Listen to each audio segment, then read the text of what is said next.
Okay, let's start without wasting time. Start करते हैं अपने लोग Nifty, bank Nifty, fin Nifty के एनालिसिस को। कल है फिन निफ्टी की एक्सपायरी और बैंक निफ्टी और निफ्टी दोनों को देखेंगे। साथ में एक चीज़ मैं आपको दिखाऊंगा आज, जो पता चलता है कि कैसे पता चले कि ये लॉन्ग अनवाइंड हुए हैं या फिर फ्रेश शॉर्ट बने हैं। क्योंकि मार्केट में अभी फ्रेश शॉर्ट नहीं बने, बट लॉन्ग की पोजिशंस कटी हैं, ये दिखते हुए मार्केट में दिख रहा है। ठीक है, वो वाला फॉल भी आया था, वो सब चीज़ें भी अपन लोग डिस्कस करेंगे। पहले एनालिसिस को स्टार्ट करते हैं। ठीक है, निफ्टी से स्टार्ट करते हैं। निफ्टी अगर आप देखोगे तो 2 दिन आपका खूब बुलिश दिखाया, गैप अप खुला। यही चीज़ मैंने आपको लास्ट टाइम भी डिस्कस की थी कि अगर मार्केट गैप अप खुलने के तो चांसेस थे, डेटा अपना बता ही रहा था। लेकिन एक तलवार हमेशा लटकी रहती है कि आपको मार्केट में प्रॉफिट बुकिंग किसी भी टाइम पे आ जाए। अब वो सेकेंड हाफ में आए, फर्स्ट हाफ में आए, बट पता नहीं होता है, बट आने के चांसेस बहुत ज़्यादा होते हैं। ठीक है, तो वो चीज़ था। अभी फिलहाल आगे बढ़ते हैं, छोटे टाइम फ्रेम पे देखते हैं कहाँ पे अपने लोगों को क्या करना है। ठीक, सबसे पहले 3 केसेस होंगे क्या, या तो गैप अप खुलेगा, गैप डाउन खुलेगा, साइड वेज खुलेगा। किधर खुलेगा अभी ऑप्शन चेन पे चल के देखेंगे, लेकिन अभी मान के चलो ये आपका 3 केसेस होने वाले हैं। एक चीज आपको क्या पता है कि जब भी सपोर्ट टूटती है वो रेजिस्टेंस बन जाती है, जो ये वाला आपका केस आ रहा है। कौन सा इस केस में आपका, यानी कि अगर बाइंग के बारे में मैं सोचूंगा तो मेरे को डिसाइसिवली 868 और 878 के जो लेवल्स हैं इसको काटते हुए निकलना है निफ्टी में, तब मैं बाइंग सोचूंगा। नहीं तो मैं 650 का वेट करूंगा कि 650 आ जाए, 600 के आसपास आ जाए, तब मैं बाय के बारे में सोचूंगा। राइट, कहाँ पे 650 आपका, क्यों मैं ऐसा कह रहा हूँ, बिकॉज 550 से 24 550 और 24 625 एक बहुत क्रूशियल रेजिस्टेंस हुआ करता था, अगर आपको याद होगा तो। ये वाला एरिया है ना, तो जब इस वापस एरिया में आएगी तो एक बार आपको रिट्रेसमेंट वहां से जरूर देखने को मिलता है।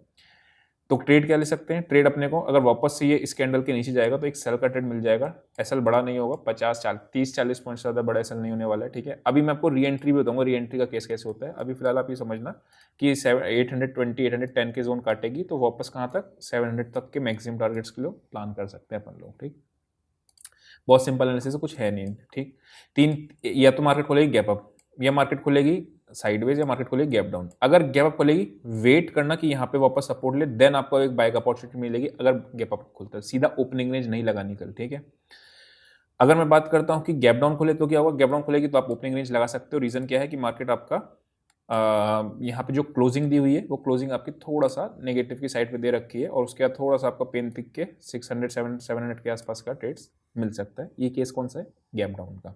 साइडवेज खुलेगी तो वो वेट करेंगे 810 का, और ऊपर आपका 868, no trade in that zone. Right, got it I think, बहुत सिंपल है।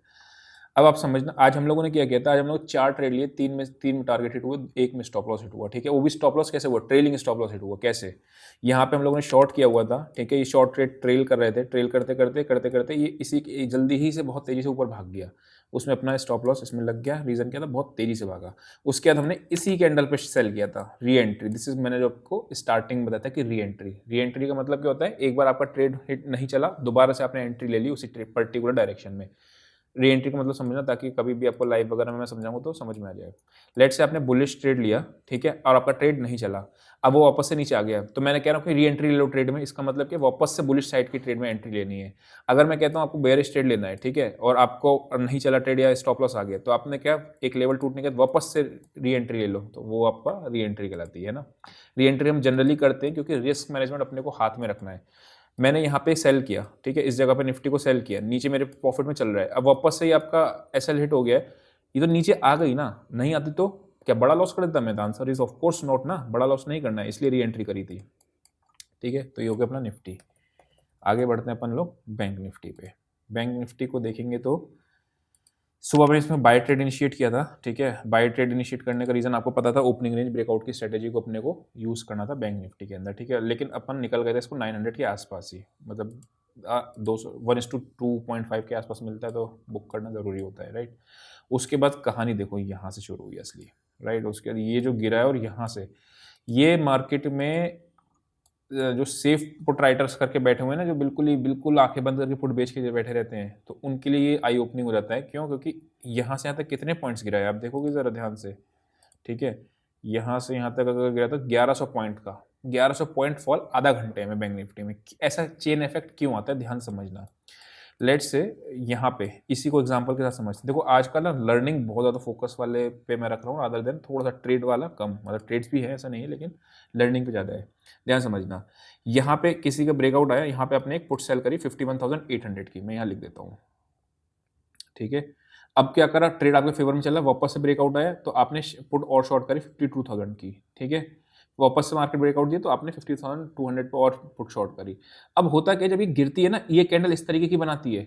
अब इस केस में होगा क्या, ये वाले पुट राइटर्स एकदम से ट्रैप हो जाएंगे, फिर एकदम से ये वाले ट्रैप हो जाएंगे। इस पुट राइटर को, ट्रैपिंग को हम लोग कहते हैं चेन इफेक्ट। तो एकदम से जब एल्गोज बड़े बड़े ट्रेड्स लगे होते हैं तो एल्गोज में चेन इफेक्ट आता है। तो जैसे ही चेन इफेक्ट आता है तो इतना स्पाइक सटाक सा देखने को मिलता है। और ये यहाँ से इतनी लंबी विक क्यों बनाता है, वो लोग जिनकी ट्रेंड छूट चुकी होती है बाय करने में। आपको पता है म्यूचुअल फंड का इन्वेस्टमेंट डेली आता है ना, तो जब वो डेली आता है तो जो कहीं ना कहीं तो बाइंग ऑर्डर उनके पंच कर रहे होते हैं, वहाँ पे आपकी मार्केट संभल जाती है उस केस में, राइट।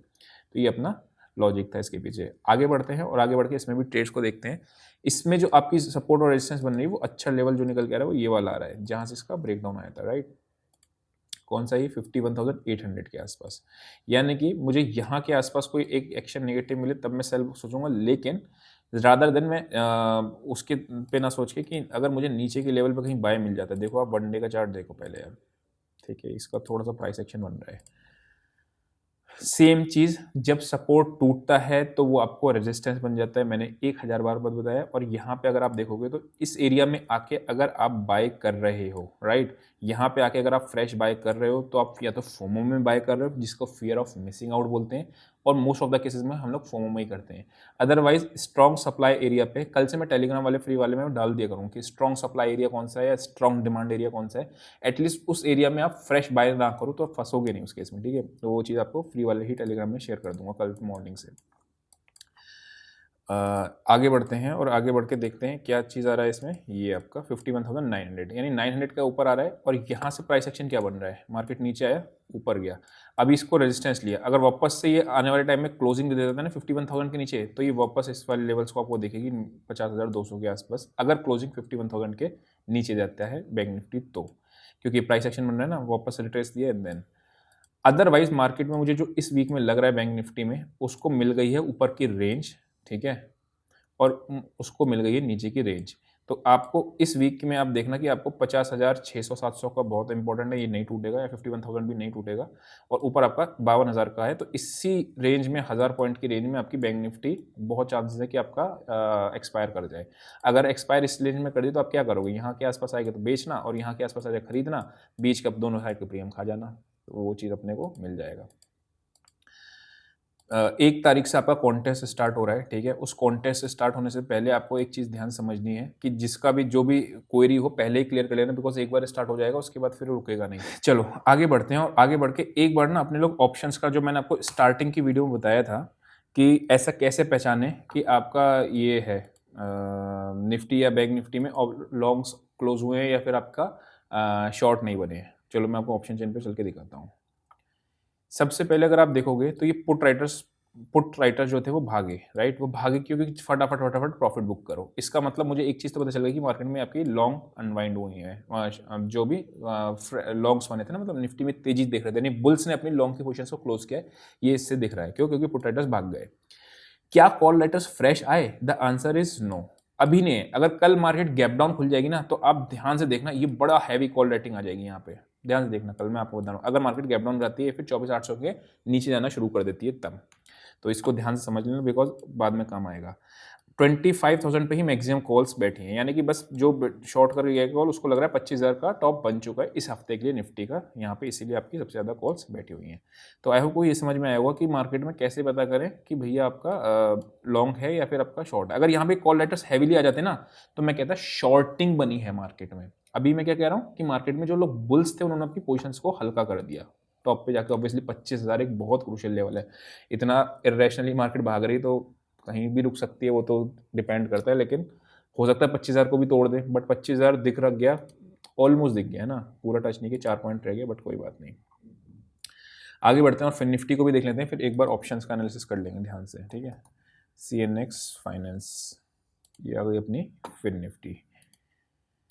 चलो सेम कहानी उसमें बनी हुई है, 23,200 आपका नीचे का लेवल है, वही उसमें कौन सा है 51,000, इसमें कौन सा रहा है 23,200, ऊपर कौन सा रहा है 23,500। तो यही के बीच में एक्सपायरी को प्लान करेंगे, नीचे आएगा यहाँ पे आके बाय करेंगे, ऊपर आएगा यहाँ पे आके सेल करेंगे। सिंपल ट्रेड है, कौन सा है 23,500 23,200, इसी 300 पॉइंट ही करेंगे। बहुत से लोग कन्फ्यूज रहते हैं कि यार मैं 23,000 मैंने लेट्स से 450 के आसपास नेगेटिव बेच तो दिया, तो मैं स्टॉप लॉस कहाँ लगाऊँ? तो उस केस में स्टॉप लॉस आपका कहाँ लगता है? 400 जो भी आपका हाई होता है इसके ऊपर का कैंडल क्लोज। अब ध्यान से समझना, मैं जो जनरली मना करता हूँ कि इस एक्सपायरी की कॉल को शॉर्ट मत करना, बिकॉज़ आपका स्टॉप लॉस तो होगा इसके हिसाब से ₹500 का लेट्स से, लेकिन गामा इफेक्ट ना आपका कॉल बहुत जो इस एक्सपायरी की बेची वो दिक्कत कर जाएगी। तो वो मैं थोड़ा-सा अवॉइड करवाता हूँ कि वो मत करना, नेक्स्ट एक्सपायरी में काम कर लिया करो। क्योंकि ये जितनी ज़्यादा एक्सपायरी होती हैं वैसे भी आपको पता है स्पाइक्स बहुत आते हैं। सेम डे की एक्सपायरी में स्पाइक्स कुछ ज़्यादा ही आते हैं। तो उससे भी बच जाएँगे ना। तो ये रेंज आ गई। अब इस रेंज से ऊपर की कवरिंग आ रही है नीचे, कभी तो रेंज से बाहर निकलती है ना मार्केट, तो पता कैसे करें उसको कि क्या रेंज से बाहर है? इसके नीचे सस्टेन करना शुरू कर देती है या फिर एकदम से तोड़ के वापस से इसी को ही आपका रेजिस्टेंस बना देती है। तो ये 2 तरीके होते हैं जिससे पता चलता है कि यार रेंज का ब्रेकआउट है या ब्रेकआउट नहीं है, राइट? तो ये आपको एक आइडिया लग गया होगा इस फिन निफ्टी से, ठीक? ऑप्शंस पे आते हैं। निफ्टी के ऑप्शंस की एनालिसिस कर ली थी, बैंक निफ्टी की देखते हैं। अच्छा, खुलेगा किस साइड? निफ्टी में नो सिग्नल है, ठीक है? थोड़ा साइडवेज टू बेयरिश कह सकते हैं बिकॉज़ पुट राइटर्स आपके भागे हैं। तो वो है कहानी आपकी। अगर मैं बात करता हूँ इसमें बैंक निफ्टी में तो 1 लाख, 6 लाख, 4 लाख और यही सेम कहानी बैंक निफ्टी में भी हुई, पुट राइटर्स भागे हैं। लेकिन देखोगे तो बैंक निफ्टी में call writers as compared to Nifty ज़्यादा है। परसेंटेज वाइज़ अगर आप ध्यान से देखोगे तो आपको दिख रहा होगा, है ना? 51,500 पे 10 लाख 11 लाख पुट्स ऐड हुई हैं और 51,500 पे 6 लाख हैं, यानी कि 51,500। अब आप ध्यान से समझ लो वो रेंज आपकी कैसे भी काम आ रही है। 335 है और ये 228 है। तो अगर मैं दोनों का प्रीमियम 500 पॉइंट भी कर देता हूँ तो 500 पॉइंट नीचे आपका 51,000 और 500 पॉइंट ऊपर आपका 52,000। तो यही सेम चीज़ आपको निकल के आ रही है। तो आई होप आपको समझ में आया होगा। कोई भी अगर दिक्कत होती है व्हाट्सएप वगैरह पे मैसेज आपका कर ही देना, स्क्रीन में फ्लैश हो रहा होगा। अभी के लिए इतना ही। See you next session, till then bye.